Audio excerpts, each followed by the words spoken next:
sa atin ngayon? Paano natin napapaliwanag sa pamilya ni Zaldi na hindi natin siya kasama pabalik ng Manila? Makakasama niya sila. Kilala ko si Saldi. Kung ano man ang yaman na naagaw niya kina Letty, hindi niya yun ipagdadamot sa pamilya niya. Ipaparanas niya yun sa kanila. Yun nga lang, may kapalit. Kung naging totoo sa atin si Letty, kung inalok niya tayo maging aswang kapalit ng yaman, papayag ka ba?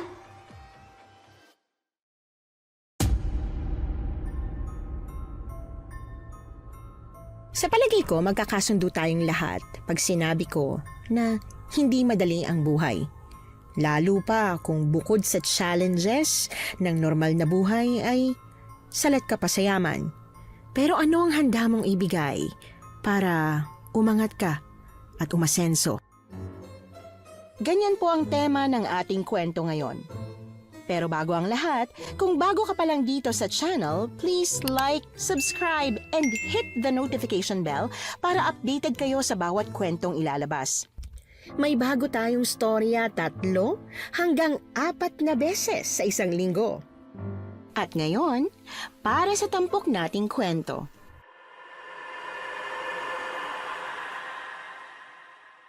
Ano ang kaya mong isuko para sa yamang magpapagaan ng buhay mo at ng pamilya mo?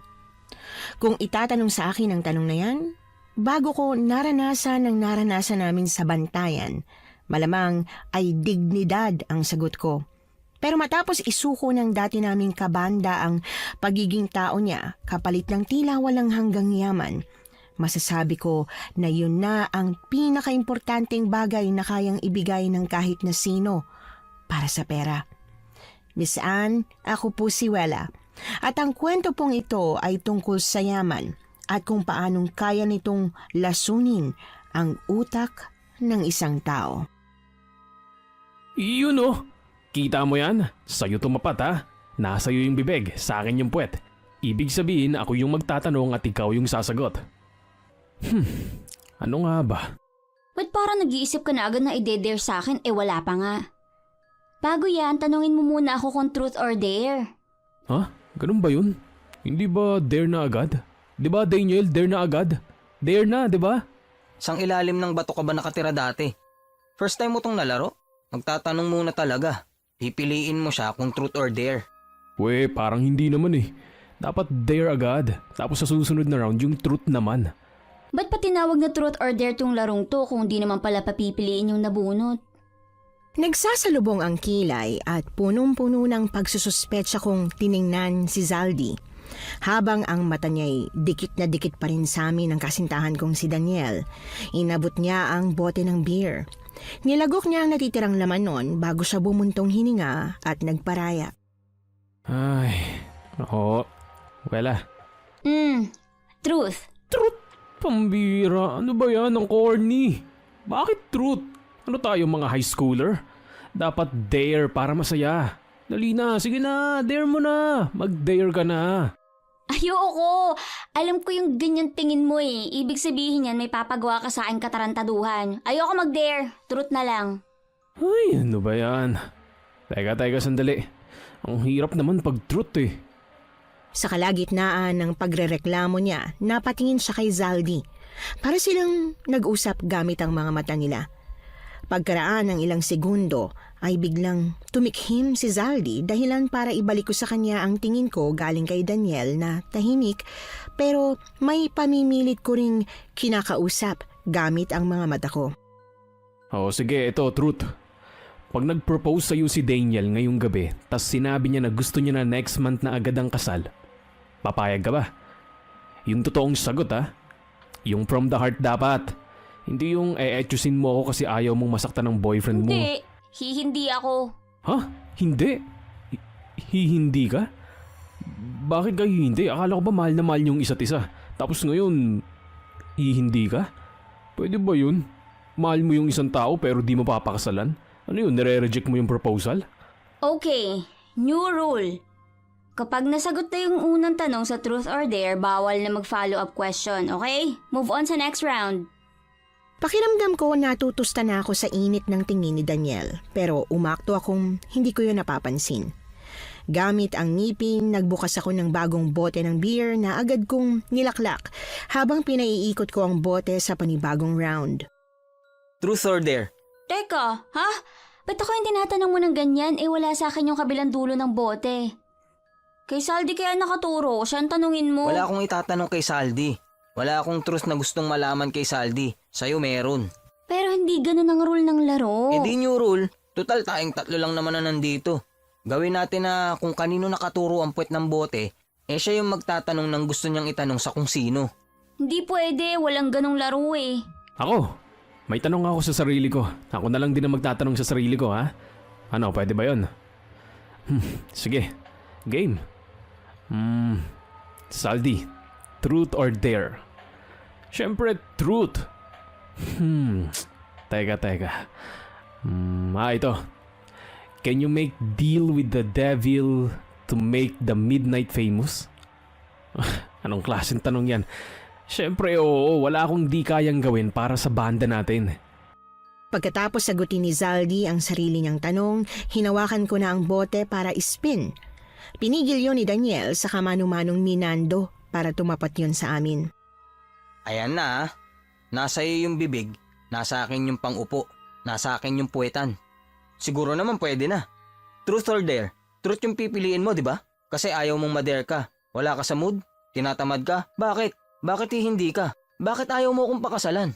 Hindi ko sasagutin yan. Hindi to counted kasi nandaya ka. Zaldi, paabot ng bote. Gusto nyo ba ng space? Iwan ko muna kayong dalawa para makapag-usap kayo saglit. Kahit mga 30 o 20 minutes lang. Ano sa tingin nyo? Hindi, okay lang yan. Tuloy tayo. Ikot mo yung bote. Well, usap muna kayo ni Daniel. May isang round pa tayo. Mapapansin ng audience na hindi kayo okay pag di nyo inayos yan. Sige, dun muna ako sa sulok-sulok. Isipin nyo na lang na nakayo si break kayo. Pagtayo ni Zaldi, dali-dali na siyang lumabas sa back door. Tinigil ko na ang paninigarilyo, pero para makatakas kay Daniel, ginusto kong sumama kay Zaldi para humithit. Bago ko magawa yon, nahawakan na ako ni Daniel. Agad niya rin naman akong binitiwan pagkatapos kong magpumiglas. Gusto kong sabihin na magpalamig muna kami bago mag-usap, pero hindi na nakalabas sa bibig ko ang salitang yon nang ilabas niya ang maliit na box. Kahit hindi pa yun bukas, alam ko na agad na engagement ring ang laman nun. Putso-putsong engagement ring na sigurado akong nakuha niya sa kung saang bangketa. Wela, Huwag mo akong tanungin, Daniela, please. Huwag mo akong pilitin na tahasan kang i-reject. Ayoko. bakit? Bakit ayaw mo? Hindi mo na ba ako mahal? Kailan pa? Hindi sa ganun. Mahal kita. Sinungaling ka. Mahal? Pero ayaw mong maging misis ko? 20 anyos lang ako, Daniel. Kabubo ka lang ng pakpak ko. Gusto ko pang lumipad. Marami pa akong gusto mapuntahan, marating. Gusto ko pa maging sikat. Ang bata-bata ko pa para maging misis mo lang. Para matali agad sa'yo. Ikaw rin naman, di ba? Hindi pa ba? Anong hindi? Wela, magpo-propose ba ako kung hindi pa ako handa? Tsaka mukha bang pipigilan kitang marating yung pangarap mo, ha? Hindi. Hindi syempre. Ba't ko gagawin yun? Parehas tayo ng pangarap. Magkano kikitain natin sa gig nito? Magkano talent fee natin? Ano? Anong kinalaman ng talent fee natin sa wedding proposal kung ayaw mong tanggapin? Sa pagiging handa natin? 2,000, di ba? 2,000 lang. Yung 500 doon sa gasolina mapupunta.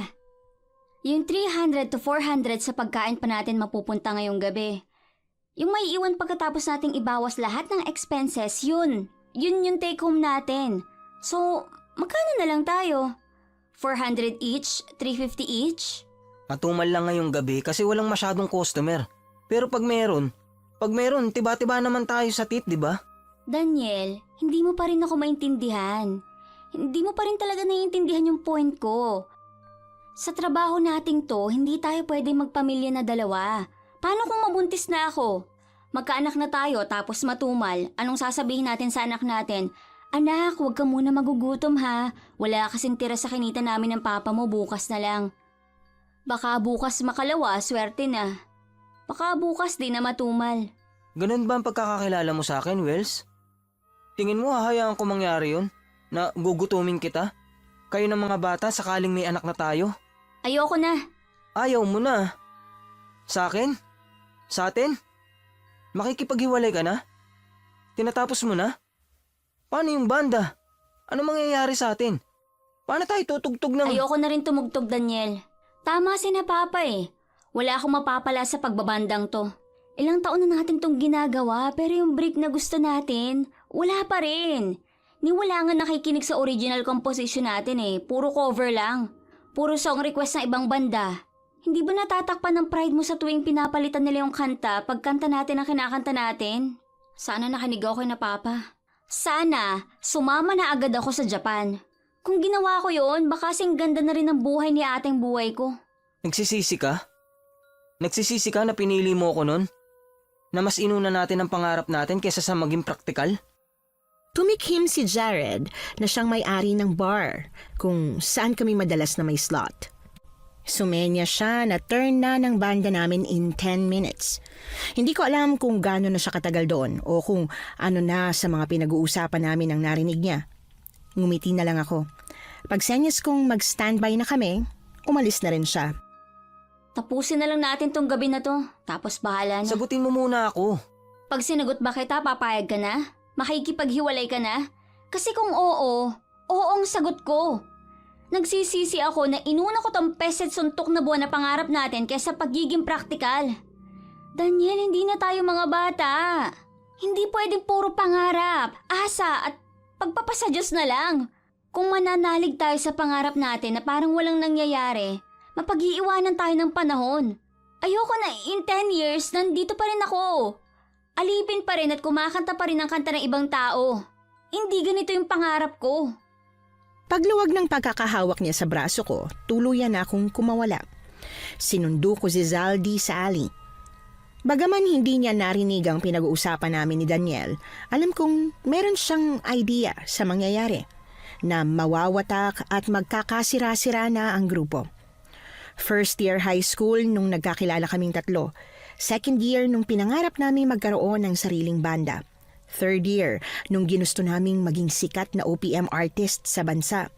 Fourth year nung naging kami ni Daniel. Pagtungtong ng college, pinagsabay naming tatlo ang pagbabanda sa business course namin. Pare-pareho kaming nag-drop out pagkatapos ng isang taon. Nagdesisyon kaming mag-focus sa pagbabanda. Bata pa kami noon, rebellious, passionate.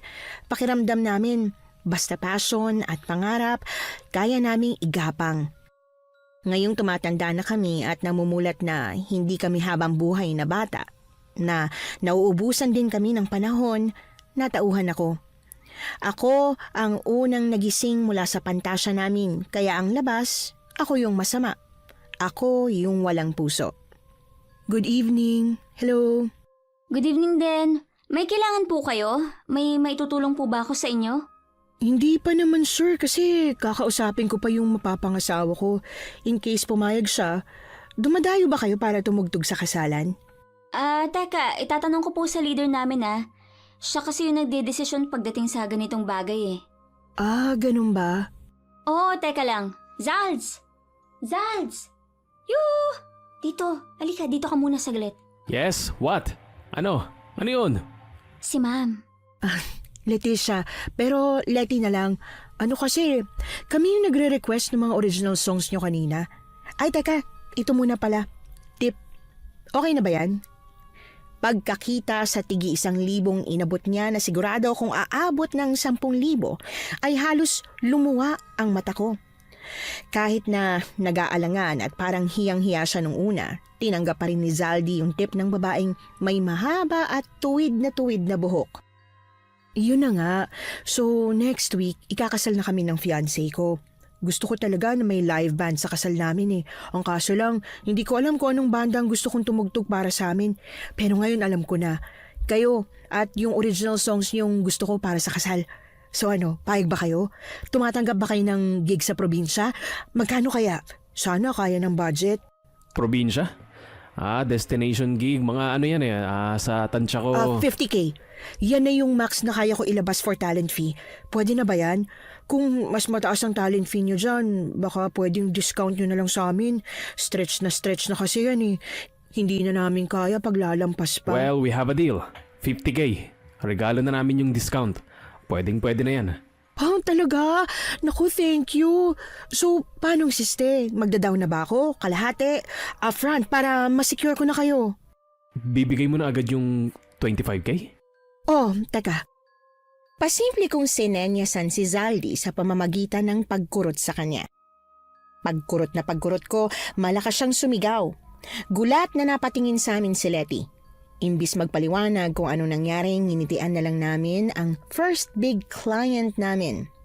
Nagmamadali na raw kasi si Letty at may flight pa siyang hahabulin pabalik ng Cebu kung saan siya nakatira at saan gaganapin ang kasal.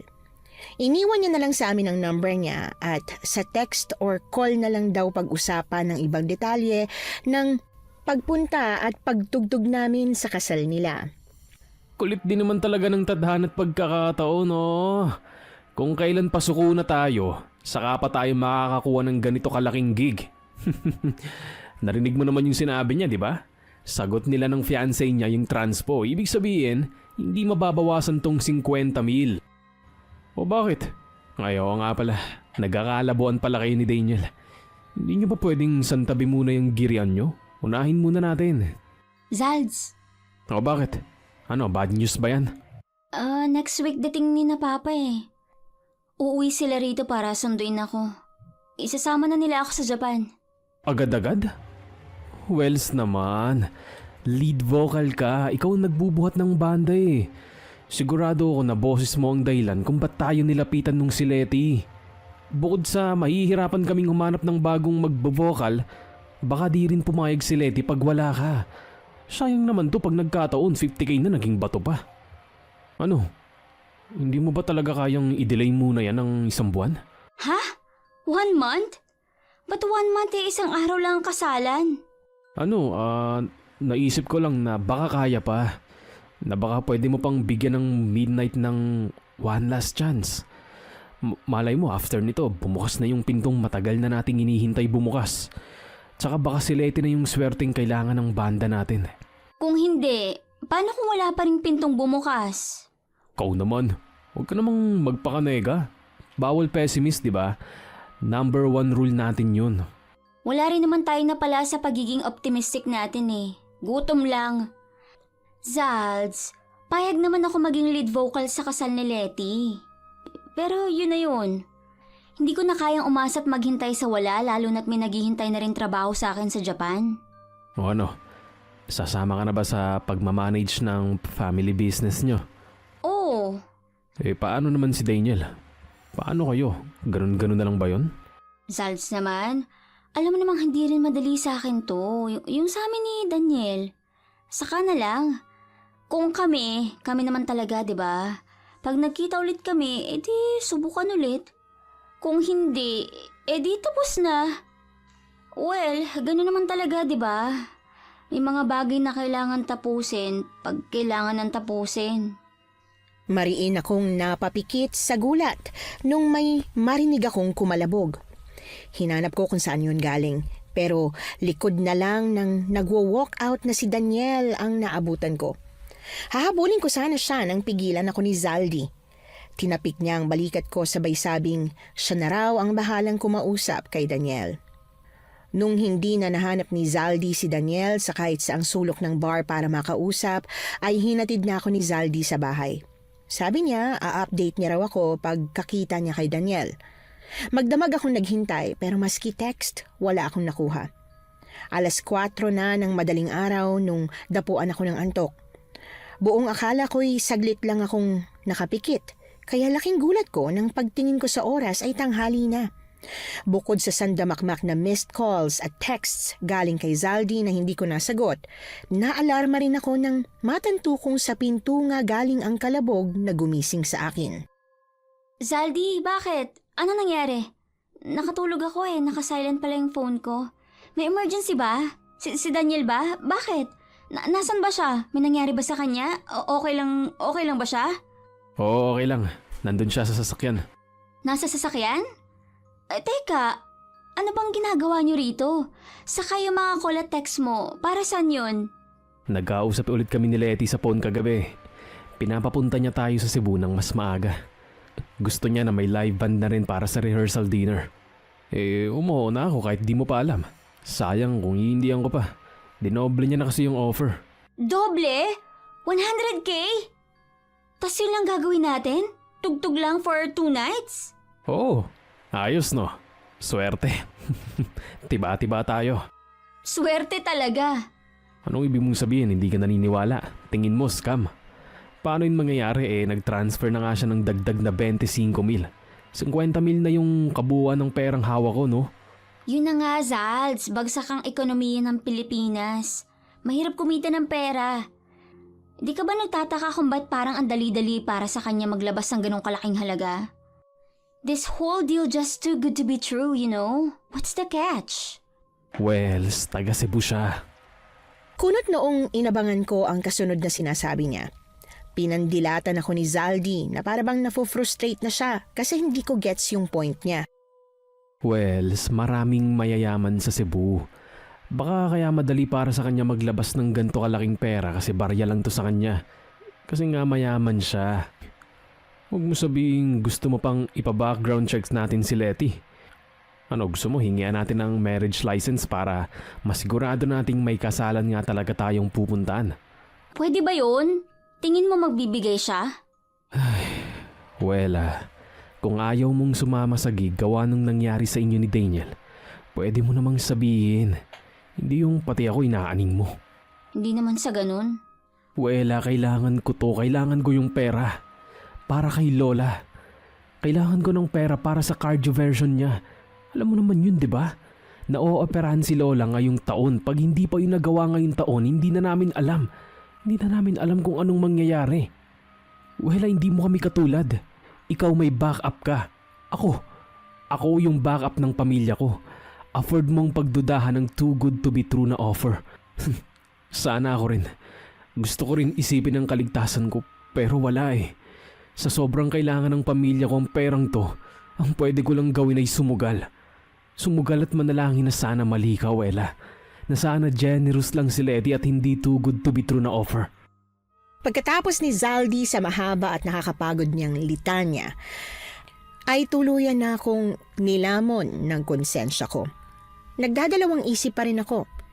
Kung may pagpipilian lang, hinding-hindi ako papayag. Pero pag nakikita ko ang pagsusumamo sa mata niya, para akong nadudurog. Ako na lang bang hinihintay? Nakapag-impake na ba kayo? Oo, madali lang kami nakapag-impake. Kasi ilang araw lang naman tayo dun eh.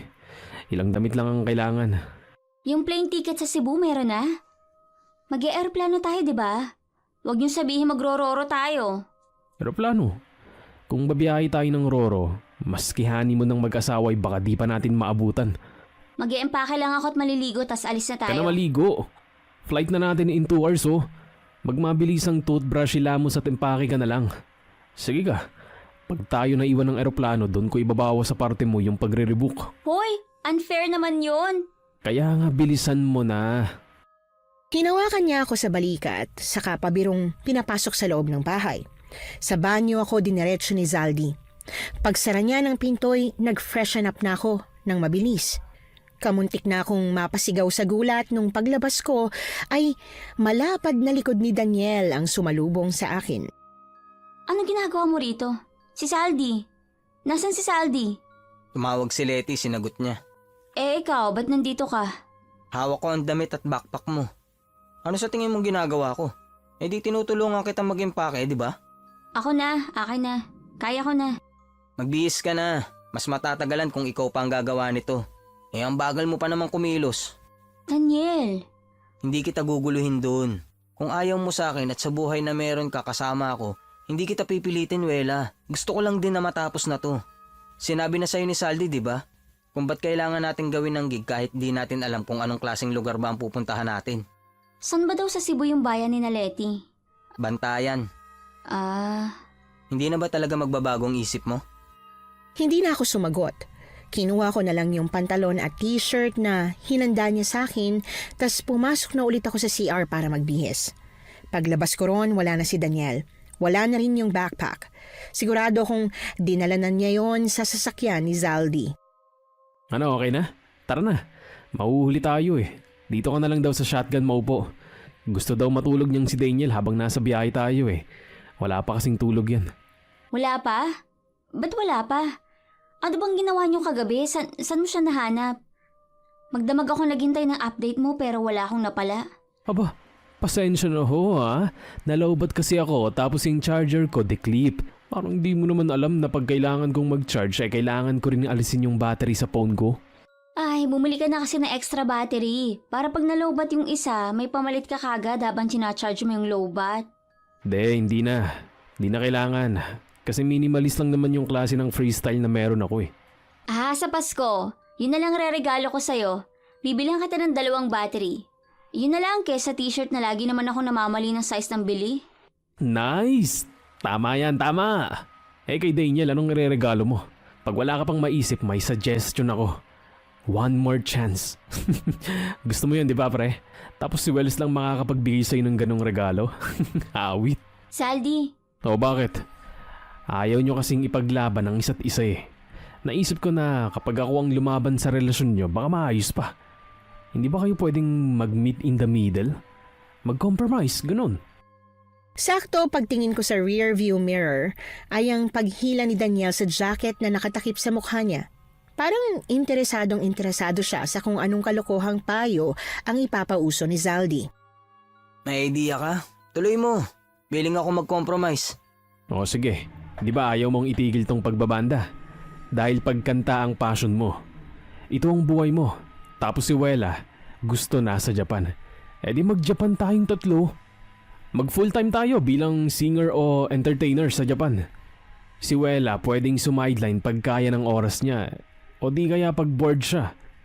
Win-win, di ba? Maayos natin ang buhay natin. Magkakaroon tayo ng pera at higit sa lahat.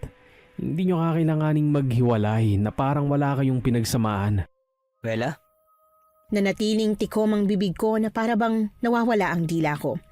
Maganda ang suggestion ni Kuya Zaldi pero feeling ko kasi kailangan din talaga namin ni Daniel ang break na ito. Kailangan kasi naming kilalanin muna ang sarili namin. Kaya kahit parang yun na yung solusyon sa problema ay hindi pa rin ako nakaimik. Sinundo kami ni Letty sa airport. Doon na namin nakilala ang lalaking pakakasalan niya. Ivan ang pangalan nun. Gaya ni Letty, magandang lalaki rin si Ivan. Siguradong maganda ang kombinasyon ng lahi nila. Habang nasa biyahe kami galing main island ng Cebu papuntang Bantayan, masyado akong naaliw at nagandahan sa tanawing nakita ko. Nakalimutan ko ang takot ko dahil sa too good to be true na offer sa amin ng 2 ikakasal. Bukod sa may iba pa kaming kasabay sa barko, ay wala rin akong napansin o napulang kakaiba. Hanggang sa may tinanong si Letty na nagpakunot sa noo ko. Wala naman kayong tattoo, diba? Ha? Meron ba? Meron ba sa inyo may tattoo? Wala. Wala kaming tato. Pero bakit mo natanong? Anong connect nun sa pagtugtog namin sa kasal nyo? Wala naman. Walang kaso, pero kasi yung mga magulang namin ni Ivan masyadong makaluma eh. Outdated sila. Ang tingin nila sa mga taong may tattoo, masasama o di kaya galing sa kulungan. Pag nakita nilang may tattoo kayo, hindi yan papayag na tumugtog kayo sa kasal namin. Sasabihin nila na malas. Ganun ba? Huwag kang mag-alala, wala kami nun. Walang may tattoo sa amin. Kahit maliit? Wala nga. Huwag mong sabihin na gusto mo pang inspeksyonin katawan namin. Wala ka bang tiwala sa akin? Para maalis ang awkwardness na nabuo gawa ng pangungulit niya tungkol sa tattoo, tumawa na lang siya. Nung papalapit na kami sa daungan ng Bantayan, bigla akong hinawakan ni Daniel. Hinila niya ako sa isang sulok. Sinundan kami ng tingin ni Letty pero hindi naman nagtagal ang pagmamasid niya sa amin. May kailangan kang malaman. Ha? May tattoo ako. Ano? Saan? Kailan pa? Ba't di ko alam? Nasa spine. Spine? Abot hanggang batok? Silaw ba pag nakasuot ka ng manipis na shirt? Tingin ko. Pero wala naman akong dalang manipis na shirt eh. Puro makakapal at itim yung inimpake ko.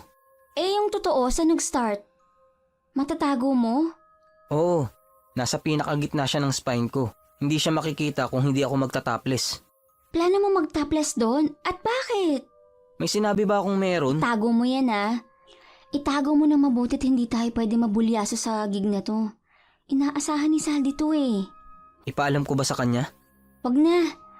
Alam mo namang di yun magaling magsinungaling, di ba? Mamaya madulas pa siya kay na Leti. Madulas sa akin? Tungkol saan? Anong klaseng dulas? Ano kasi? Sobrang generous nyo kasi sa amin ni Ivan, kaya napag-usapan namin ni Wela na subukan namin mag-compose ng kantang para sa inyo ni Ivan. Hindi namin sure kung kakayanin ba bago ang kasal. But we'll try our best. Talaga? Thank you. Thank you so much. Sobrang ma-appreciate namin ni Ivan kahit hindi na buong song. Kahit yung chorus na lang. At intro ba yun? Ay, may isang pabor pa pala kaming gustong hingin sa inyo. Sa amin? Couple kayo, diba? Pwede niyo bang bigyang basbas yung pagsasama namin ni Ivan? Ha? Ba't kailangan niyo pa ng basbas namin? Di ba ikakasal na nga kayo? Babasbasan na ng simbahan ng pagsasama niyo?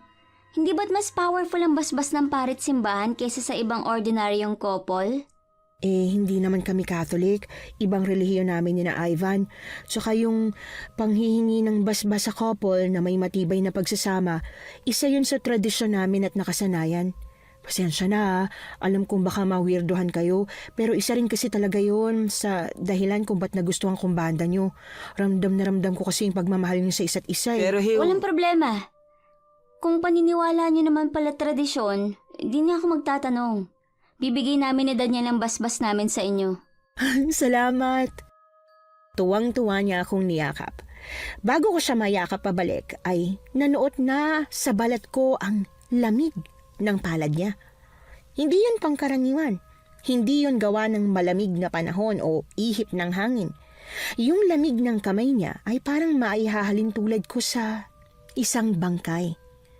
Hindi pa naman ako nakakahawak ng bangkay, pero may kutob ako na gano'n ang pakiramdam.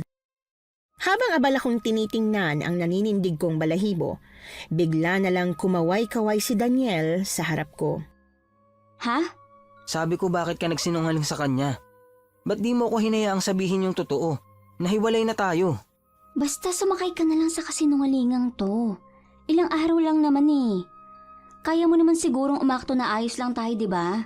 Na mahal pa rin natin ang isa't isa. Mahal pa rin naman natin ang isa't isa, Wela. Hindi na tayo, pero hindi nun mababago ang nararamdaman natin.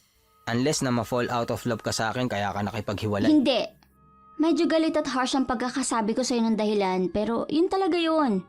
Yun lang yun, Daniel. Maniwala ka. Naniniwala ako. Teka, bakit ganyan na itsura mo? Ba't parang lamig na lamig ka? Ayos ka lang ba? Pinili kong magbigay ng benefit of the doubt, kaya hindi ko na sinabi kay Daniel o kay Zaldi yung napansin ko kay Letty.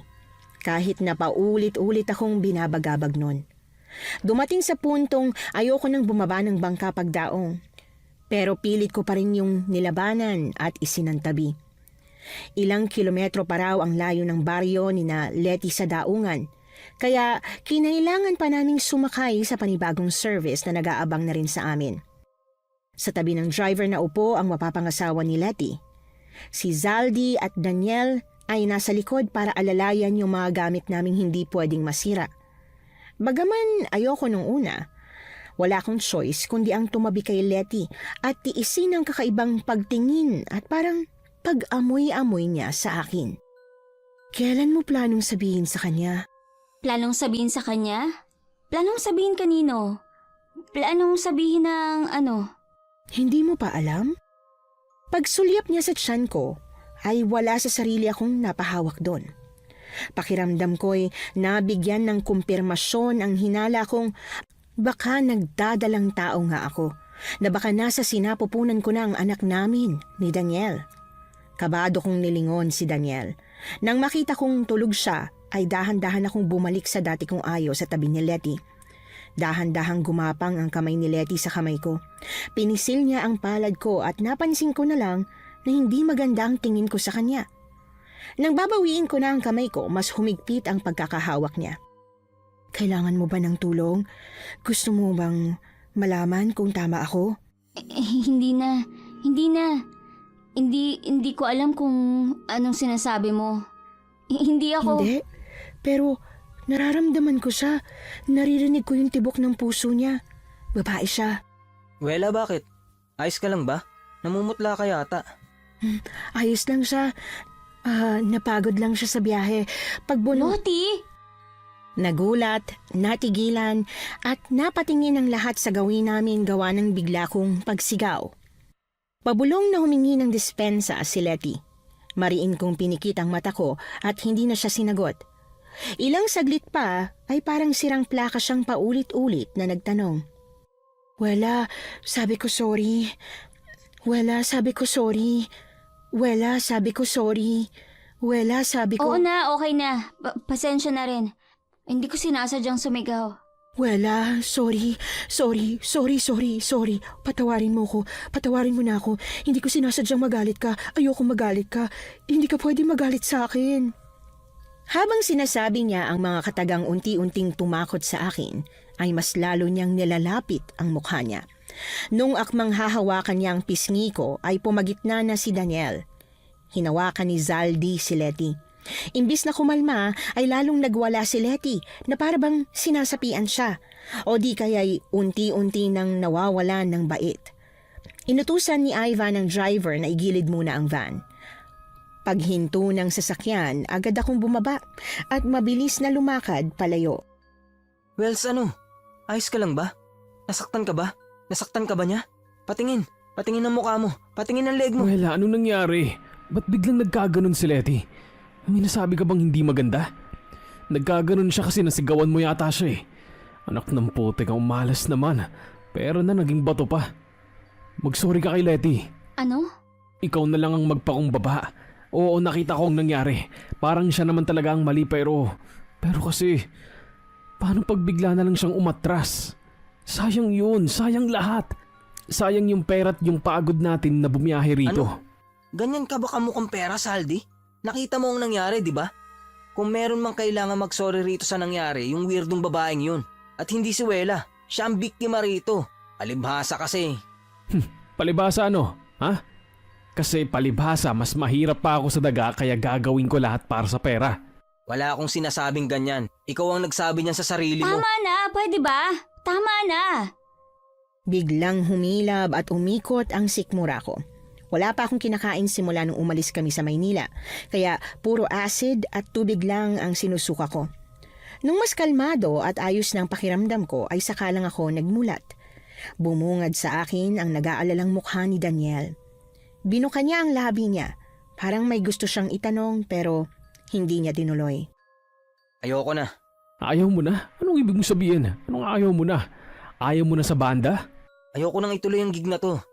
Kung nasan man yung pesteng baryo ni Naleti, ayoko na. Hindi na ako tutuloy. Huwag na tayong tumuloy. Cancel na natin to. Iba kutob ko sa kanila eh. Ang pangit ng kutob ko. Wela, tara na. Kunin na natin yung mga gamit sa sasakyan. Tapos ano? Lalakad kayo mula rito hanggang sa Pantalan? Baliw ba kami? Malamang mag-aabang kami ng masasakyan. Tricycle, habal-habal o maski kalabaw. Pag walang choice, o edi maglalakad talaga. Mas okay nang maglakad kesa... Pasensya na. Sorry. Hindi ko napipilitin si Wells na humingi ng tawad kay Letty. Kung hindi kayo komportable dun sa dalawa, ako na lang ang makikipag-usap. Kung ayaw niyong makipaghalubilo, makikipag-negotiate ako. Hihingi ako ng kwarto kung saan tayo magpa-practice. Kung saan lang kayo. Tas sasabihin ko na lalabas lang kayo sa mismong gabi at araw na tutugtog tayo para sa rehearsal at para sa kasal nila. Kaya please, Dance, Wells. Ako rin naman nawiwirduhan kina Letty. Pero di ko talaga kayang bitahon to eh. Kung meron lang ibang kukuha sa atin na magbabayad na singlaki ng binayad nila, hindi ko kayo pipiliting pagtiyagaan tong gig na to. Bago pa makaluhod si Zaldi ay hinawakan na siya ni Daniel para pigilan. Pagbaling sa akin ni Daniel, tumango ako bilang pagpayag. Gawa ng 3 araw at 2 gabi lang naman kaming kailangan gumugol dito, ay umasa at nanalig ako na maliban sa nangyari kanina ay wala nang mangyayaring kakaiba at kakatwa na pwedeng magpaatras sa aming 3 mula sa trabahong ito. Pagkatapos namin magkasundo'y bumalik si Zaldi sa van para kausapin si Letty at ang mapapangasawa niya, habang kami ni Daniel ay nagpaiwan na muna sa kung saan kami nag-uusap-usap kanina. Kung ice cream lang ako, malamang kanina pa ako natunaw sa init at diin ang titig mo sa akin. May sasabihin ka ba? Sabihin mo na. Wela, buntis ka ba? Ano? Hindi no. Siyempre hindi. At kung buntis nga ako, hindi ko yun itatago sa'yo. Kahit nahiwalay na tayo. Hindi tayo hiwalay. Hindi pa tayo hiwalay kasi hindi naman ako pumayag. Hindi ko pala kayang pumayag. Napilitan lang ako nung nakaraan na umuo. Pero labag yun sa loob ko at binabawi ko na. Sabay nating pinasok ang relasyong to. Tayong dalawa ang nagdesisyon na simulan to. Kaya tama lang na tayong dalawa rin ang dapat na magdesisyon na tapusin to. Hindi yung ikaw lang. Sabihin na nating hindi kung hindi. Kasi hindi ka pa sigurado. Pero may kutob nga akong oo. 'Di ba? May tsansa na meron. Na magkakaanak na tayo at yun ang dahilan kung ba't na-realize mo na wala tayong future sa ganitong buhay. Kasi sa mga susunod na buwan, hindi na lang tayo mabubuhay para sa sarili natin, kundi para rin sa magiging anak natin. Daniel, ano ba? Mamaya may makarinig sa'yo, isipin pa nilang totoo. Saka pwede ba? Huwag natin pag-usapan sa lugar na to ang posibilidad na pwedeng buntis ako at magkakaanak na tayo. Ha? Bakit hindi pwedeng dito? Huwag mong sabihin may kung anong pamahiin ka na namang sinusunod. Hindi pa mahiin, kundi kutob. Gawa ng hindi maipaliwanag na bara sa lalamunan ko, ay hindi ko na natapos pa ang sinasabi ko kay Daniel. Wala sa sariling napatingin ako sa paligid. Ilang saglit pa'y napansin kong sinisipat na rin ni Daniel ang lahat ng sulok na kayang abutin ng mata niya. Nasa gitna ba tayo ng kawalan? Bakit parang tayo lang ang nandito? Nasaan yung iba? Wala bang ibang nakatira sa lugar na to? Sinaleti lang ba ang tao dito sa baryo nila? Sinalote lang ba ang tao sa baryo nila? Natatakot ako. Natatakot ka? Hindi ko mapaliwanag pero sobrang natatakot ako eh. Pakiramdam ko may kung anong mangyayari. Ganon din ako, Wells. Hindi ako komportabling ituloy to. Pakiramdam ko pagsisisihan natin pag tinuloy pa natin to eh. Saan ka pupunta? Kakausapin ko si Saldi. Sasabihin ko sa kanya na parehong di maganda ang kutob natin. Na kahit matupad pa yung terms and condition natin eh hindi pa rin kaya. Pagkatapos mangako ni Daniel, nagagawan niya ng paraan ng perang kailangan ni Zaldi para sa cardioversion ni Lola Flor. Pumayag na akong kausapin ulit si Zaldi. Hawak kamay pero nagtatago sa likod ni Daniel akong lumapit kay Zaldi. Nung ilang hakbang na lang ang layo namin sa kanya, tumunog ang phone ni Zaldi. Pagsagot niya ron ay biglang umawang ang labi niya at nanunubig ang mata niya na parabang pinagbagsakan siya ng langit at lupa. Bakit? Hoy, bakit? Ano nangyari? Bakit ka umiiyak? May nangyari ba? Ano nangyari? May maitutulong ba kami? Si Lola Flor. Si Lola Flor, Inatake raw si Lola Flor, sabi ni Inang. Sabi ni Inang kailangan na raw maoperahan si Lola Flor sa lalong madaling panahon. Pero wala pa akong ganung kalaking pera. Kulang na kulang pa yung naipon ko. Makikiusap ako sa inyo na ipahiram niyo sa akin yun. Pero kulang na kulang pa rin yun eh. Aabot daw ng halos kalahating milyon ang kailangan. Wells, alam ko naman na matanda na si Lola Flor. Na ang tagal-tagal niya nang nabuhay. Pero para sa akin, hindi pa matagal yun eh. Saka buong buhay niya puro sa paghihirap at pagsasakripisyo. Hindi pa ako nakakabawi sa kanya. Kaya sabi ko babawi ako. Pero paano ko yun gagawin kung kukunin na siya sa akin? Kakausapin ko si Papa. Kakausapin kong pamilya ko. Hindi ko may papangako na mapoprovide ko yung buong halaga pero sigurado akong may makukuha ko kay na Papa. Kulang-kulang kalahating milyon baka mo? Pagkarinig sa boses ni Letty na bigla na lang sumasapaw at nanghihimasok sa pinag-uusapan namin ni Zaldi, ay hinila ako ni Daniel sa likuran niya para protektahan. Saglit na napatingin si Letty sa gawi ko bago niya binalik kay Zaldi ang buo niyang atensyon. Kaya kong tumulong. Kaya kitang tulungan, Zaldi. Kalahating milyon. Kaya kong gawa ng paraan na makuha yun ng pamilya mo bago matapos tong araw na to para mapaoperahan ng Lola Flor mo. Sorry, hindi ko intensyon na makinig sa pinag-uusapan yung tatlo. Pero sobra akong nag-alala nung nakita kong grabe ang iyak ni Zaldi. Nagbayad ka sa amin ng 100,000 tas ngayon magpapahiram ka ng kalahating milyon? Sa taong ilang araw mo palang kilala? Nang ganong kadali? I'm sorry, Letty. Ang bait mo. Ang bait-bait mo at kahit na ayaw kong pagdudahan ng kabaitan mo, hindi ko magawa. All of this is just good to be true. You're so good to be true. Pag tinanggap namin tong tulong mo, anong kapalit? Anong gusto mong kapalit? Kayo, Kami? Anong kami? Paanong kami? Isa ba sa qualifications nyo nung binuo nyo tong bandang to? Dapat lahat ng member matatakotin at nerbyoso at nerbyosa? Kung ano mang iniisip niyong tatlo, hindi sa ganong paraan. Bigla siyang tumigil sa pagpapaliwanag. Tumingin si Letty sa mapapangasawa niya at nakangiti yung tumango sa kanya. Pagbaling niya sa grupo namin, sunod-sunod siyang napalunok, sabay basa sa pang-ibaba niyang labi. Maglalabas ako ng 1 milyon para sa inyo. Yung kalahating milyon, consider it na initial payment para sa talent fee nyo. Yung isa pang kalahating milyon, gagamitin ko pambayad sa lahat ng kakailanganin natin na bayaran para makapag-debut na kayo officially nang matapatan nyo yung current OPM bands na meron tayo. Ano? Ayaw nyo? Hindi pa rin ba kayo? Pabor na sa inyo yung proposal kong to, di ba? Bukod sa maaayos ng problema ni Zaldi sa pera at sa lola niya, matutupad na rin yung pangarap nyo na makilala ng madla. May talent kayo at may pera naman ako para tulungan kayo. Ha? Pero ang akala ko gipit ka na. Na nasagad na yung budget niyo sa kasal. Kung nasagad mo na yon, saan mo kukunin tong 1 milyong sinasabi mo? Baka iba yung pondo niya para sa kasal sa pondo niya para sa negosyo. Ganyan naman talaga ang mga mayayaman, di ba?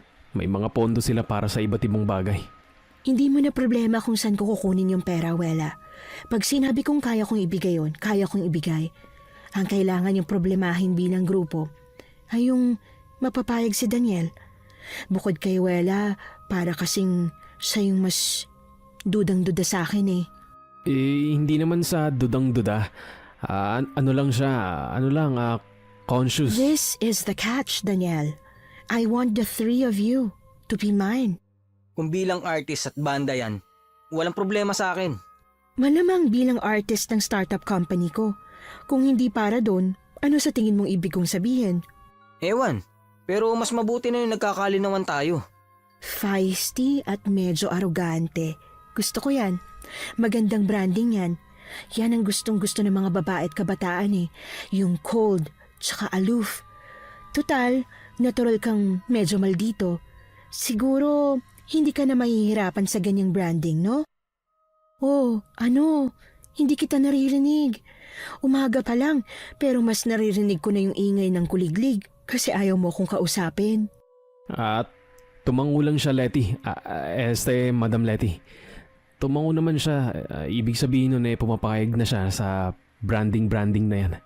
Zalds, Letty. Letty pa rin ang gusto ko itawag niyo sa akin. Oo nga at boss niyo ko, pero ayokong isipin na boss niyo ko. Kaibigan, gusto ko yun pa rin ang maging tingin niyo sa akin. Bago kami pumayag, bago namin ibaon sa limot ang lahat ng kakaibang nangyari kanina, at bago ka namin tuluyan tanggapin, baka gusto mo munang ipaliwanag kung ano nangyari sa van, kung ba't bigla mong ginanon si Wela. Daniel, O bakit? Kung pipirma tayo para maging artist niya, magkikita at magkikita kayo. Hindi pwedeng umakto na lang tayo na parang walang nangyari. Kung gusto niya ng clean slate, kailangan niya muna mag-take ng accountability para sa naging action niya. Pagbaling ko kay Letty, nahuli ko ang kislap ng galit sa mata niya. Nang mapagtanto niyang nakatingin ako sa kanya at nahuli ko siya ay dahan-dahan din yung nawala. Dali-dali niya yung naitago. Paglamlam ng ekspresyon niya ay nangilid na rin ang luha sa mata niya at nagbadyang bumagsak. Binasa niya ang pang-ibabang labi. Kabado at paulit-ulit siyang bumuntong hininga bago niya kami isa-isang tiningnan. Pagsulyap ko kay Daniel, nakita ko ang dahan-dahang pagkahulog niya sa pagpapaawa ni Letty. Sa aming tatlo parang ako na lang ang hindi pa nahuhulog sa panloloko at parang pagpapabiktima ni Letty. Sakto sa pagbuka ng labi ni Letty para magpaliwanag, narinig ko ang boses ni Ivan. Bukod sa borderline personality disorder daw ang sakit ni Letty, may malala rin daw siyang anger management issue. At kapag na-trigger o hindi raw siya napagbigyan sa gusto niya ay nagre-react siya ng tulad sa naging reaksyon niya kanina. Hindi ko alam kung paano, pero tuluyang nakuha ni Letty ang tiwala ni Daniel. Binigyan siya ni Zaldi ng isang pagkakataon. At kahit na ayoko, gawa ng hindi ako kumbinsido sa paliwanag at rason niya, ay wala akong nagawa. Ito yung magiging kwarto nyo. Master's bedroom din to, kaya mas malaki kesa sa kwarto ni Zaldi. Paano, maiwan ko na kayo Pag may kailangan kayo, sabihan nyo lang ako. At wala, Bakit? pasensya na ulit sa nangyari Alam ko at ramdam ko na hindi mo na ako pagkakatiwalaan uli. Pero gagawin ko ang lahat para bumalik yung tiwala mo. Ikaw ang pinaka-importante sa akin Ako? Ba't naman ako? Sa banda, hindi ba't mas importante yung nagdadrum at gitarista kaysa sa bokalista? Siguro naman, yun ang ibig mong sabihin na mas importante ako, di ba? Oo nga, yun ang ibig ko sabihin. At wala, sa banda yung bokalista kaya talagang pinaka-importante. Sila yung boses yung pinaka-essence. Pag pinalitan yung humahawak ng instrument, ganun pa rin naman yung tunog ng buong banda. Pero pag mismong boses ang nawala, hindi na. Hindi ko na nasabi ang gusto kong sabihin matapos iabot sa akin ni Letty ang master key ng kwarto. Hindi niya sinabi kung ba't niya yun binigay. Kami na lang ni Daniel ang nag-assume na binigay niya yon bilang attempt na makuhang muli ang tiwala ko at pakiramdam ko'y tumalab naman ang ginawa niya. Anong ginagawa mo? Naglalatag para makapagpahinga ka. Kung naglalatag ka para makapagpahinga ako, sa sahig mo ako patutulogin? Ano? Syempre hindi. Ako ang matutulog sa sahig, ikaw ang sa kama. Baka kasi pag nandito rin ako sa kama, hindi ka makatulog. Kaya dito na lang ako sa lapag. Dito ako hihiga hanggang sa makatulog na rin ako. Kung makakatulog ako. Imbis direktahin si Daniel na ayos lang sa akin at tabi kami sa kama, kinuha ko ang comforter sa sahig. Binalik ko yon sa king size na higaan saka ko lumakad papuntang bintana. Gusto mo magkakuliti? Ano? Pag naninilip, nagkakakuliti raw. Ha? Wala naman akong sinisilipan Daniel, ano ka ba? Ba't mo binuksan? Mamaya makita tayong sumisilip O akala ko ba wala kang sinisilip? Sabi na nga ba mas madalas mahuli ang tao sa sariling bibig kaysa sa isda. Ano ba kasi yun? Anong sinisilip mo sa labas? Si Letty? Ano bang meron? Hindi mo pa rin ba siya napapatawad? Napatawad mo na siya? Paano ko siya papatawarin hindi naman ako galit sa kanya? Wala naman siyang kasalanan sa akin. Hindi tawad, ang ibig kong sabihin nagtitiwala ka na ba sa kanya? Medyo. Nasagot niya yung mga tanong ko Naipaliwanag niya yung sarili niya. Sinabi niya kung ba't nangyari yung nangyari. All goods na. Nang ganun kadali? All goods na? As in all goods na? Maski kaunting pagdududa, wala ka na? Teka, ba't pakiramdam ko gusto mong magalit pa ako sa kanya? Na mas magduda pa ako? Hindi. Hindi naman sa ganun. Hindi ko lang maintindihan, parang may mali Kilala kita. Hindi mo ugali yung bigla na lang pagkakatiwalaan ng isang tao pagkatapos ng paulit-ulit na pagdududa. Sinasabi mo bang matigas ako? Ang puso ko? Ano? Hindi. Hindi yun ang ibig kong sabihin. Binibiro lang kita. Talaga? Hindi ka galit? Ba't naman ako magagalit? Wells, sinusubukan kong magbago. Hindi ba ito yung gusto mo? Na mas maging open ako sa pagbibigay ng second chance sa tao? Kaya bibigyan ko ng second chance si Letty. Naisip ko na pag nakita mong kaya kong mas maging mabait, tatanggapin mo na ako ulit. Tama na nga. Sabi ko bibigyan kita ng oras para pag-isipan yung tungkol sa atin. Kaya wag muna natin pag-usapan. Saka na lang. Iba na lang muna ang pag-usapan natin. Ano ba? Anong sinisilip mo rito? Huwag mong itanggi. Nadulas ka na. Huli na kita. Saglit siyang sumilip sa bintana. Nung wala siyang nakita, binalik niya ang tingin sa akin. Sa takot na baka marinig kami ng kung sino kahit walang tao sa labas, ay hinila ko siya sa kama. Ang laki-laki ng bahay ni Noela, di ba? Parang mas malaki pa sa Malacanang. Tapos, yun lang yung masasabi mo? ha? Ano ba dapat? May malapalasyo silang bahay. Pero pagdating natin kanina, wala tayong nakasalubong. Wala siyang pinakilalang pamilya o katulong o kahit na anong trabahador. Parang tayo lang yung nandito. Natatakot na ako sa kinikilos at inaasal mo Para kang nagiging praning. Wela, okay ka lang ba talaga? Ano? Alam mo pagod lang yan. Hindi ka nakatulog ng maayos kagabi sa pag-aalala mo sa akin, di ba? Tas sa plane, ganun din. Pagod lang talaga yan, Wells. Magpahinga ka na, mawawala rin yan. Isa pa, sabi ni Letty kanina na nasa beach house sa kabilang dako raw yung mga kasambahay nila at kailangan ng maraming kamay ron kasi gahol na sa oras at marami pang kailangang ayusin para sa kasal. Paano mo naman nalaman? Sinabi niya kanina. Sinabi niya nung iniikot niya tayo sa mansyon pagdating natin kanina. Nakalimutan mo na ba? Inikot niya tayo sa mansyon? Sinabi niya yon? Oo, hindi mo maalala? Napuno ng pag-aalala si Daniel pag-iling ko sa kanya. Sinubukan niyang ipaalala sa akin ang mga nangyari, pero hindi ko maalala ang maski isa sa mga sinasabi niya. Ang malinaw lang sa utak ko ay sumakay kami ng van pagkatapos naming magkasundong lahat. Tapos dumating kami rito at inakyat na kami ni Letty sa kwarto. Imbis pilitin akong makaalala ay pinagpahinga na lang ako ni Daniel. Ayaw ko pa sanang matulog o magpahinga, pero sa hindi malamang dahilan ay agad akong napapikit at nawalan ng ulirat pagdikit ng ulo ko sa unan. Malalim na ang gabi nang magising ako pagkatapos ng ilang oras ng pagkakahimbing. Sakto matapos kong tawagin ang pangalan ni Daniel ay napansin kong pregnancy test sa ibabaw ng nightstand. Habang mariin kong tinitingnan yung PT at tinatansya kung gagamitin ko yon para magkaalaman na, ay biglang may sumipa sa tiyan ko. Parang galing yon sa loob, parang fetal movement.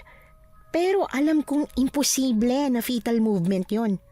Kung tama nga ang hinala ko at ni Daniel na nagdadalang tao ako, imposibleng sumisipa na yung bata sa sinapupunan ko gawa ng wala pa naman akong baby bump. Gising ka na pala. Gigisingin pa lang sana kita para mag-dinner eh. Ang sakit! Ha? Ano yun? Hindi kita narinig. Ang sakit ng tiyan ko. Hindi ko alam kung bakit. Pero ang sakit. Ang sakit ng tiyan ko. Parang may sumisipa. Ha? Sabi ko, parang may sumisipa sa tiyan ko. Galing sa loob yung sipa. Parang fetal movements. Pero imposibleng fetal movements do kasi ilang buwan pa lang akong delay. 2 months? Pa 3? Kung buntis nga ako, imposible pa rin na may maglilikot ng ganito sa tiyan ko. Tuluyan na akong napaupo gawa ng sakit at panghihina. Mabilis na pinutol ni Daniel ang distansya sa pagitan namin. Lumuhod siya sa harap ko at paghaplos niya sa aking tiyan ay biglang natahimik yung paggalaw na nararamdaman ko. Parang kumalma ang kung sino o anumang nagpapahirap sa akin. Masakit pa rin ba? Anong gagawin ko? Paano kita matutulungan? Ospital. Gusto mong dalhin kita sa ospital? Mukhang malayo rito ang ospital pero sa bait ni Letty, imposibleng di yun papayag eh. Wela, sige na, pumayag ka na. Pareho nating di alam kung anong nangyayari sa'yo. Wala tayong sagot. Pero yung mga doktor, sigurado akong kaya nilang maipaliwanag. Natatakot ka? Wela, kung natatakot ka, nandito naman ako eh. Kahit anong mangyari, hindi kita pababayaan. Akong bahala sa'yo. Nasa tabi mo lang ako. Kung buntis nga ako, anong mangyayari sa akin? Sa atin? Sa banda? Pananagutan kita, sakali mang buntis ka nga. Pakakasalan kita. Yun eh kung papayag ka magpamilya tayo, Wells. Yung sa banda, makikiusap tayo kay Letty. Mabait naman siya eh, di ba? Magre-record muna tayo, magsusulat ng kanta. Yung mga pwede nating gawing paghahanda na magagawa natin kahit buntis ka, gagawin natin. Tas tsaka na lang tayo mag-debut o lumabas sa publiko pag nakapanganak ka na at di na ganong postpartum. Papayag ba yun? Ang laki na ng perang inilabas niya, di ba? Negosyante siya, Dan. Hindi yun papayag na walang mabilis na return of investment kahit na ang bait-bait niya pa. Pag ang negosyante madedehado, nag-iibang ugali. Saka na natin isipin kung anong mangyayari, ha? Saka na natin hanapan ng solusyon ng problema natin. Pag nandito na, habang wala pa, wag na muna nating problemahin. Ito na muna yung harapin natin. Sinabi ko kay Daniel na ayos na ako at wala nang masakit sa akin. Pero nagpumilit pa rin siya na alalayan ako palabas ng kwarto. Sa hagdan namin nakasalubong sina Letty at Ivan na seryoso ang pinag-uusapan. Pagsabi ni Daniel na kailangan akong ipa-check up sa ospital, wala na silang sinayang na oras. Agad na nila akong sinakay sa van. Pagkaraan ng kulang-kulang 2 oras na paghihintay, lumabas na rin ang resulta ng mga test na sinagawa sa akin. Positive, buntis ako at magtatatlong buwan na raw ang pinagbubuntis ko. Wala? Hello? Okay lang ba na nandito ako? Gusto lang sana kitang samahan habang kinakausap pa ni Daniel yung doktor mo. Ayaw mo? Hindi ka komportable? Sige, lalabas na lang ako. Wala, sa may pinto lang ako ha. Kung may kailangan ka, tumawag ka lang. Maririnig naman kita. Wala, sorry. I'm really, really sorry. Sana mapatawad mo na ako. Gusto kasi talaga kitang maging kaibigan Paano mo nalaman? Ang ano? Huwag ka magmaang-maangan. Alam kong alam mo ang tinutukoy ko. Nabuntis ka? Sinabi ko na sa'yo kanina, 'di ba? Naririnig ko yung tibok ng puso niya. Sa totoo lang, hindi ko alam kung paano ko ipapaliwanag sa'yo Kung paano ko sasabihin na malilinawan ka at hindi matatakot. Susubukan ko pa rin, kaya sana maging bukas ang isip mo. Sige, makikinig ako. Kahit gaano pa ka-imposible pakikinggan ko ang sasabihin mo. Susubukan ko pa rin makinig para lang malinawan ako at mawala ang pagdududa at pagkaparaning ko, Letty. Hindi kasi ako ganito Ayaw na ayaw kong ganito yung pakiramdam na ganito ako sa'yo. Na ganito ka sa'kin? Na hindi kita pinagkakatiwalaan. Na takot ako sa'yo kasi feeling ko ipapahamak mo kami na may gagawin kang hindi maganda. Pero wala akong magawa kasi lahat ng tulong na kailangan namin, ikaw lang ang makapagbibigay. Hindi mo ko mapagkatiwalaan kasi bukod sa nangyari sa van, may iba ka pang napansin, hindi ba? Kunwari nalilito ka pa, pero ang totoo, may hinala ka na. At ang kinatatakot mo talaga ay yung pakiramdam na tama ka sa hinala mo. Bakit, Wela? Ano bang pakiramdam mo? Ano bang tingin mo sa akin? Aswang? Ano? Aswang ka? Aswang kayo? Ano? Wela, magkaliwanagan lang tayo saglit ha. Hindi ko kinukumpirma ang hinala mo na aswang ako. Tinatanong kita kung yun bang tingin mo sa akin kaya dudang-duda ka. Magkaiba yon sa pag-amin. Tsaka, hindi hindi ako aswang. Walang aswang sa pamilya namin. Mga kami, mga may lahi kaming Mga may lahi kayong babaylan. Alam mo ba yon? Naniniwala ka ba sa ganon? Sa mga babaylan? Galing ang pamilya ko sa dugo ng makapangyarihang babaylan. At lahat ng babae sa pamilya namin ay may kakayahan. Yon ang kakayanan ko. Naririnig ko ang tibok ng puso ng baby na nasa sinapupunan ng isang babaeng buntis. Kahit na mahina pa yon. Kaya madalas, alam ko na agad kung nagdadalang tao ba ang isang babae o hindi. Kung alam ko lang na ang tingin mo sa akin aswang, gaya ng alam at nararamdaman kong nagdadalang tao ka, nilinaw ko na sana agad yung origin namin. Naniniwala ka na ba na hindi kita sasaktan o hindi pa rin? Totoong may mga makapangyarihang babaylan dati. Imbis na tuluyan akong mapraning at makapagsabi ng kung ano-ano na pwedeng sumira sa oportunidad na binibigay sa amin ni Letty, ay pinili kong isantabi ang lahat ng pagdududa ko't pagkatiwalaan siya ng buong puso. Humingi ako ng paumanhin sa kanya. Mahigpit niya akong niyakap. Yon ang naging hudyat na ayos na kami, na meron na kaming clean slate. Pagpasok ni Daniel galing sa ilang minutong pakikipag-usap ko ay lumabas din agad si Letty para bigyan kami ng privacy. Nakita ko yun. Nakikipagngitian ka sa kanya. Ibig sabihin nun ayos na kayo? Hindi mo na siya pinagdududahan? Sa ngayon, hindi na. Bibigyan ko siya ng isa pang chance kaya sana hindi yun masira. Sana wala na siyang gawin na magtutulok sa akin pagdudahan siya ulit. Ano nga palang sabi ng ubi ko? Ba't mo pa siya hinahabol parang nasabi niya na sa atin lahat ng kailangan nating malaman? Tinanong ko kasi yung sinasabi mo kaninang fetal movement. Na sumisipa yung baby natin sa tiyan mo. Anong sabi niya? Posible ba raw yun? Hindi raw Masyado pa raw maaga para makaramdam ka ng fetal movements. Baka stomach cramps daw ang naramdaman mo kanina, hindi fetal movement. Nakausap ko rin pala si Saldi. Anong sabi niya? Galit ba siya? Hindi siya galit.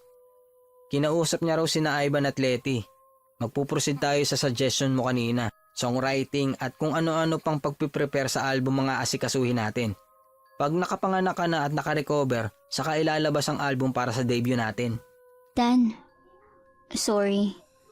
Kung hindi pa nagbabagong isip mo at gusto mo pa rin akong pakasalan, oo ang sagot ko. Oo na ang sagot ko. Talaga? Pakakasalan mo na ako? Totoo? Oo nga. Papakasalan kita. Gusto kitang pakasalan. Hindi ka napipilitan lang? Hindi mo ba to ginagawa para lang sa magiging anak natin? Kasi Wela, kung para lang sa magiging anak natin, mas maiging pag-isipan mo muna. Ayoko na itali mo sa akin ang sarili mo para sa bata at hindi dahil mahal mo ko at ako yung gusto mong makasama. Ikaw yung gusto kong makasama hanggang pagtanda eh. Daniel, hindi naman ako na-fall out of love.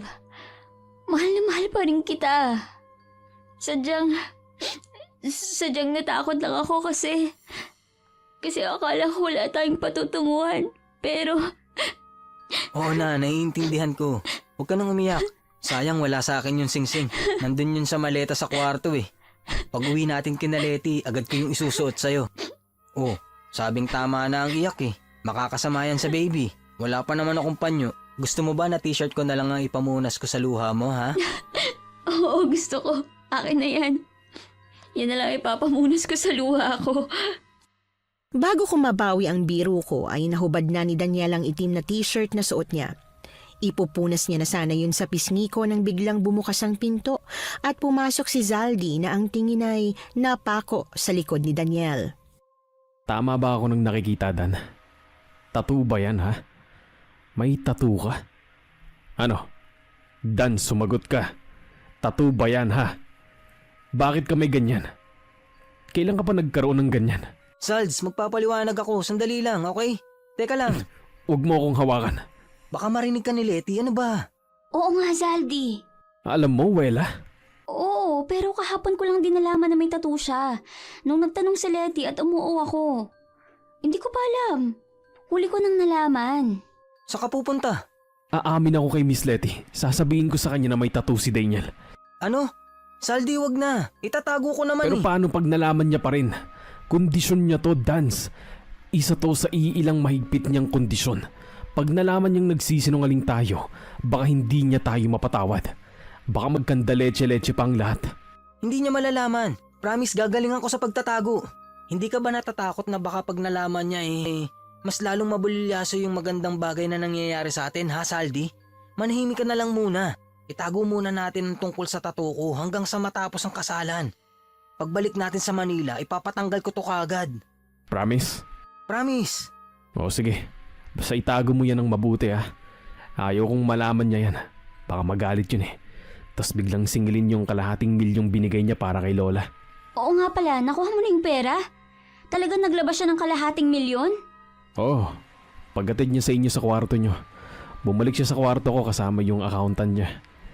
May ilang dokumento lang silang pinapirmahan sa akin tapos okay na. Transfer na nila yung perang kailangan ni Lola. Malamang nasa operating na siguro si Lola ngayon. Sana maging okay ng lola mo. Congrats nga pala sa pinagbubuntis mo, Wells. Yan pa lang yung dahilan kung bakit grabe ang pagsusungit mo kay Daniel. Grabe ang pagsusungit mo nung nakaraan at umabot pa kayo sa pag-iwalay. Pregnancy hormones na pala. Oo nga eh. Buti na lang mas mahaba ang pasensya ko pagdating sa kanya. Wow. Wala kang violent reaction? Hindi mo ba ako sasabihan ng walang hiya kasi pinararamdam ko na naman sa'yo na sobra-sobra na single ka? Nagkatinginan na lang kami ni Daniel gawa ng pagtataka nang biglang mag-sorry si Zaldi. Tinanong siya ni Daniel kung bakit pero imbis na magpaliwanag ay bigla na lang siyang lumabas ng hospital room. Hello ulit, it's me again. Nakausap ko na yung OB ni Wela. Check up lang naman to at super healthy naman daw si baby kaya pwede na tayo umuwi. Bayad ko na rin lahat ng kailangang bayaran kaya tara na? Teka lang, si Saldi kasi lumabas siya kanina tas hindi pa siya bumabalik. Nakita mo ba? Alam mo ba kung nasaan? Daniel, tingnan mo nga. Baka nasa smoking area at di na naman makatiis. Alam mo naman yun, parang mamamatay pag hindi na kahit hit. Sige, hahanapin ko. Leti, pwede mo bang samahan muna si Wela? Umuwi na si Zaldi. Ha? Umuwi saan? Sa bahay. Sa bahay niyo ba? Hindi sa Manila? Oo, sa bahay ko. Tinawagan kasi siya ng organizer. May in-inquire na kung ano para sa pagtugtog niyo sa rehearsal dinner at kasal. Parang hindi sila magkaintindihan pag sa phone lang nag-usap eh. Kaya ayun, pinahatid ko na siya kay Ivan sa bahay. Di na siya nakapagpaalam kasi nagmamadali na rin yung organizer at mas kukulangin daw sila sa oras pag hindi nila inayos yung kailangang ayusin doon. Sabi ko ako nang magsasabi sa inyo pero nawala na rin sa isip ko nung nakausap ko si mama sa phone bago ako pumasok dito. Ngayon ko lang naalala. Sorry ah. Hindi, okay lang. Okay lang naman. Ano, tara na? Oo, sige. Nung nasa kalagitnaan na kami papasok sa baryo ni Letty, ay hindi ko na napigilan pa ang pangungunot ng noo ko. Matapos kong mapansin na parang walang kuryente at ang liwanag lang sa headlight ng van na lulan namin ang nagbibigay tanglaw sa madilim na kalsada. Nang mapansin ni Letty na napansin ko na ang problema, bumaling siya sa akin. Wala ba talagang kuryente? Ang dilim-dilim eh. May mga poster rito, di ba? Pero, bakit ang dilim-dilim? Hindi ko alam eh. Baka, huwag kang mag-alala. Kung talagang walang kuryente rito, may generator naman sa bahay. Hindi natin magiging problema tong brownout. Okay. Okay, akala ko kasi. Takot pa naman ako sa dilim. Takot ka? Bakit parang hindi ko yata alam yan? Talaga? Hindi mo alam? Hindi mo pansin na ayaw ko sa lugar na walang ilaw? Hindi. This is a news to me. O baka hindi ko lang din napansin na takot ka sa dilim gawa nung ayaw ko rin sa dilim. Galing, parehas pala tayo. Match made in heaven pala talaga kayo eh. Ang galing naman. How romantic. Pagbaba ko ng van, agad kong natanaw ang mansyon. Bagaman may liwanag sa paligid noon ay agad kong napansin na galing yon sa kandila at hindi sa bumbilya ng ilaw. Pagharap ko kay Letty para itanong kung anong nangyari sa generator na sinasabi niya at bakit hindi pa yon bukas, ay sinalubong ako ng pagdagok niya sa ulo ko na siyang dahilan kung ba't bigla akong nawalan ng malay. Pagising ko, nasa loob na ako ng pamilyar na kwarto at nakatali sa kama habang siya ay nakaupo malapit sa paanan ko. Anong ibig sabihin nito? Bakit ganito? Bakit ako nakatali? Anong gagawin mo sa akin, ha? Letty! Anong gagawin mo? Letty! Letty, ano ba? Akala ko ba hindi mo ako sasaktan, di ba? Sabi mo sa akin hindi mo ako sasaktan. Anong ibig sabihin nito? Hindi nga. Hindi naman talaga kita sasaktan.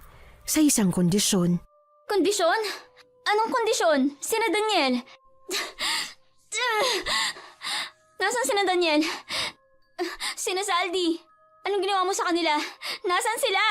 Si Daniel, nasa kabilang kwarto. Dinungisan niya kasi ang katawan niya kaya hindi na siya pwede. Si Zaldi naman, kahit iharap ko siya sa'yo, wala na yung magagawa. Hindi kanya tutulungan kahit kaya niya. Pinagkanulo niya nga kayo eh. Pinagkaluno? Anong ibig mong sabihin? Kilala ko si Saldi, hindi niya gagawin ang sinasabi mo.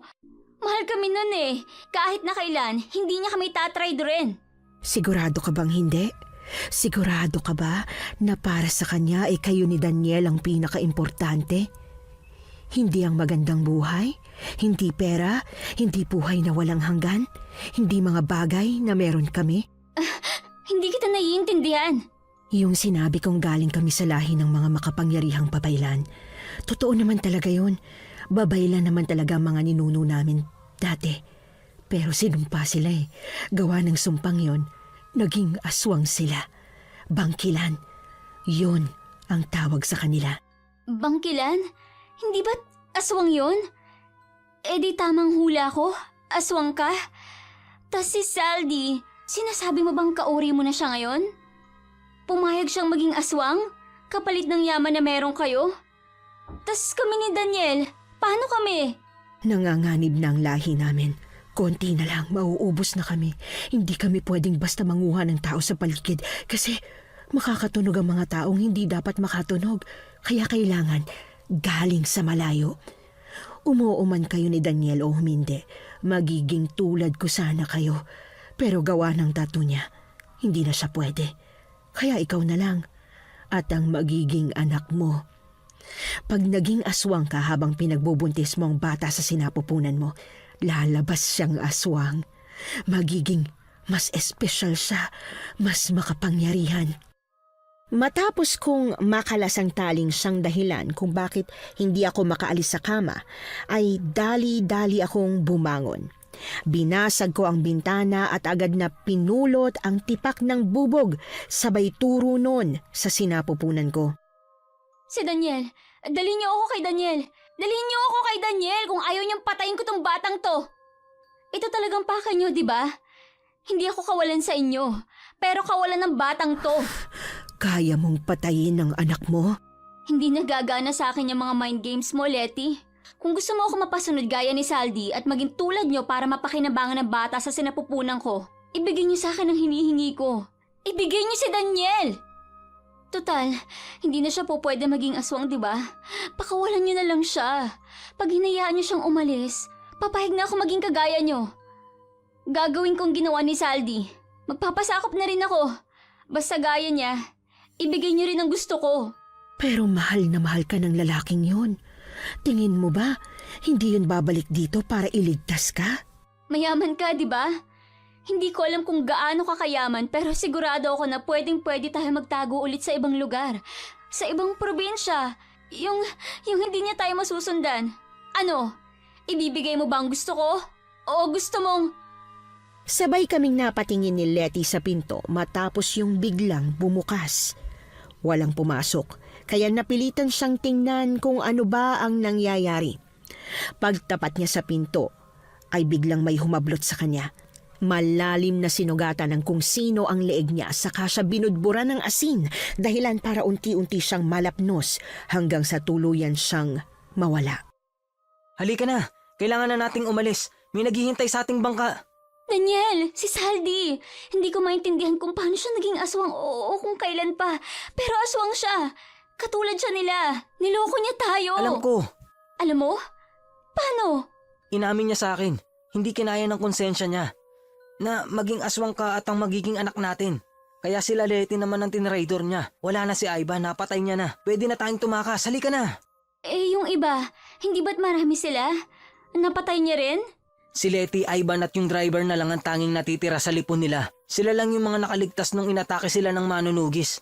Yun ang dahilan kung ba't nangunguha si Letty ng mga tao para maging gaya nila. Bumubuo siya ng bagong lipon na gagamitin niya para talunin ng manunugis na siyang dahilan kung ba't 3 na lang sila. Sinabi ba sa'yo ni Saldi kung gaano na siya katagal na aswang? Kung talaga bang sinadya niya tong lahat? Kung setup lang ba ang lahat ng ito? Hindi ko alam. Hindi na rin importante sa akin kung setup ba to o kung matagal na bang aswang si Saldi. Ang mahalaga sa akin ngayon ay makaalis tayo rito. Dali na, bago pa magbago ang isip ni Saldi. Paglabas namin sa malapalasyong mansyon, dumiretso kami ni Daniel sa dalampasigan. Kahit sabi niya'y wala na raw ibang aswang sa lugar ay hindi kami tumigil kakatakbo hanggang sa makasakay kami ng bangka. Sakto pag-andar nun, nakita ko si Zaldi na nakatayo ilang metro ang layo kung nasaan kami. Malungkot siyang ngumiti at kumaway. Bago ako makakaway pabalik, napagana na ni Daniel ang bangka at umandar na yon palayo ng bantayan. Ano na mangyayari sa atin ngayon? Paano natin napapaliwanag sa pamilya ni Zaldi na hindi natin siya kasama pabalik ng Manila? Makakasama niya sila. Kilala ko si Saldi. Kung ano man ang yaman na naagaw niya kina Letty, hindi niya yun ipagdadamot sa pamilya niya. Ipaparanas niya yun sa kanila. Yun nga lang, may kapalit. Kung naging totoo sa atin si Letty, kung inalok niya tayo maging aswang kapalit ng yaman, papayag ka ba? Hindi. Alam kong yun din ang sagot mo. Mahal ko ang pera pero mas mahal ko ang pagiging tao ko. Nagkataon lang yung inalok ni Letty kay Saldi ay yung bagay na talagang inaasam-asam niya. Kaya siguro hindi nakahindi ang lokong yun. Pero kung ang inalok sa akin ni Letty ay kaligtasan mo at ng anak natin, malamang pumayag ako. Pareho tayo. Handa rin ako magsakripisyo para sa kaligtasan mo. Buti na lang at nakosensya pa si Saldi kung hindi. Hindi ko na alam kung anong nangyari sa atin. Miss Anne, isang araw din kaming nagpalutang-lutang ni Daniel sa dagat bago kami na-rescue ng mga mangingisda matapos naming maubusan ng gasolina. Pagbalik namin ng mainland ng Cebu ay kinonta ko agad ang pamilya ko. Sila ho ang naging tulay namin para makauwi ng Maynila. Dala ng kuryosidad, binisita namin ang bahay ni Nazaldi. Wala na raw ng pamilya niya. Sabi ng kapitbahay nila ay nakasalisihan daw namin si Zaldi na sinundo ang lola at mga kapatid niya lulan ng magandang sasakyan. Ibig sabihin, tama ang hinala ni Daniel. Para sa magandang buhay at buhay na hindi matatapos, ay hindi lang siya ang lumakad sa madilim at maling direksyon, kundi pati ang pamilya niya. Pero Miss Anne, kung ako ang nasa kalagayan ni Zaldi, baka nagawa ko rin ang nagawa niya. Mas pipiliin ko rin siguro ang maging aswang kesa ang patuloy na maghirap. Mabuti na lang at hindi ako siya at magkaiba ang pinahahalagahan namin sa buhay. Nagustuhan niyo po ba ang ating kwento ngayong araw? Kung oo ang sagot at hindi mo pa nagagawa, aba, subscribe na! Click the notification bell ha, para updated ka sa tuwing maglalabas kami ng bagong kwento. Click like at mag-iwan na rin ng comment. Masayang-masaya ako tuwing nagbabasa ng messages mula sa inyo.